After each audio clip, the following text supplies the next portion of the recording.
रुको थोड़ा ये सुनिए, ये जानना बहुत जरूरी है, तो वीडियो बंद ना करिए और आखिरी तक देखिए। बिस्मिल्लाहिर्रहमानिर्रहीम। अस्सलाम वालेकुम।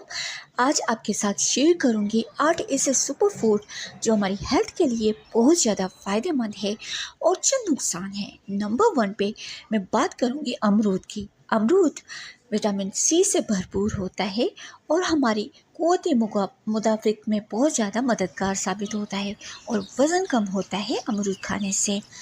नुकसान: ज़्यादा अमरूद खाने से पेट में गैस या एलर्जी हो सकती है कुछ लोगों को। नंबर 2 पे मैं बात करूंगी चुकंदर की।